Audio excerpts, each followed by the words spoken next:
Alongside Brent Hubbs, I'm Austin Price for the 2 Minute Drill. Brent, got to hear from Quavaris Crouch and Trey Smith on this Tuesday.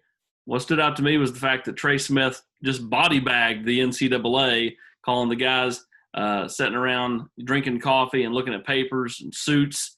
It said it was asinine to think that in a year where eligibility doesn't matter, that anyone, not just Cade Mays, but anyone would be ineligible.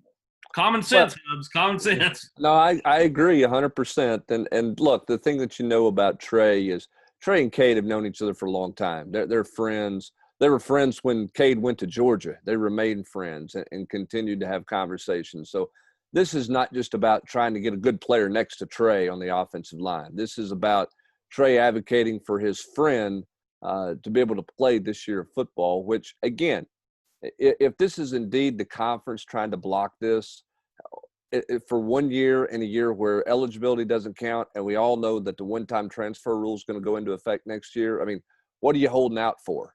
I mean, it's kind of like the guy who was holding out for beta tapes instead of a VHS, or a guy who's listening to cassettes instead of listening to CDs. I mean, get with it. This is what's happening. So, I'm with Coach Pruitt, and I applaud Coach Pruitt for making this very clear. He thinks everyone should be eligible who transfers this year. And for the most part, everybody is, with the exception of Cade Mays.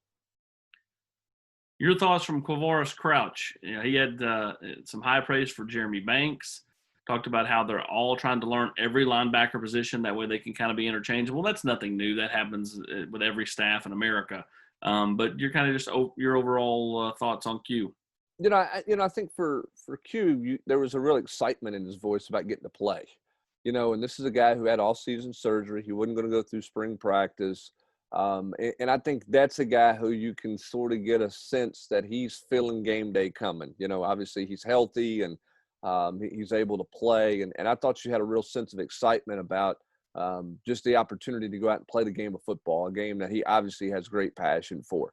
He loves Henry and what Henry's done to help him there and how much he's growing there. And it admitted, Jeremy Banks brings enthusiasm that everybody tries to feed off of every day. They're going to battle there. And I think Q feels like he could play multiple places on the defense, but said he still has a lot to learn. But to me, you could still see the youth there a little bit, Austin, just the eagerness to get out and play, not necessarily the savvy veteran. And he didn't say anything wrong. In fact, I thought what he said was just I want to play. I thought that was the overriding takeaway from Q Crouch as he's ready to suit up and go play today. Yeah, and ultimately, I think the fact that he played last year but didn't play a ton, like he's accustomed to playing and being the guy that carries the load. Last year played a little bit of tailback, a little bit of outside backer, but I think he knows that his time is now with inside backer. So I think he is excited for this season. Get right back to Trey before we head out the door. I thought, interesting enough, he loved up Jameer Johnson and his nasty play at left tackle, saying that, they played together beside each other before. Even when, Jameer first got here, Jameer was the guard and Trey was the tackle. Now it's flipped. And I asked him specifically just about changing the mindset along the offensive line. It feels like there are more players, whether it be Cade or Spraggins or whoever, they kind of have a nastiness about their game.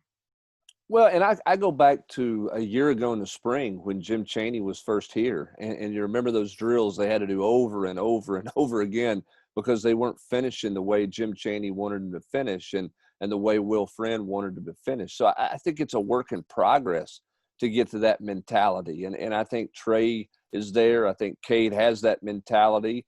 And Jameer Johnson's always been a guy who's played with a lot of emotion. Now he has to channel that emotion. And if it goes bad, what does his emotion become? That's always been the challenge with Jameer Johnson. But, overall with Trey, I think Trey feels like he's a much better football player. I think he likes this offensive line. I think he was also very realistic, Austin, in a couple of things. One, you better be flexible because you're not going to know who's out there. And two, it's probably unrealistic to think you can micromanage everybody on your football team, that everybody's going to be mature enough to wear the mask and handle themselves the way they need to outside of the complex in the classroom to avoid contact tracing and the issues that they've dealt with the last couple of weeks. He's trying, and he admits as a leader that's his job, but he also says, hey, nobody's with all these guys 24/7. It's just something that everybody's going to have to come to terms with and kind of live with throughout the fall. He said, quote, "I'm not their parents." No, he's not, but he's probably the closest thing to any of their parents. For Brent Hubbs, I'm Austin Price for the 2 Minute Drill.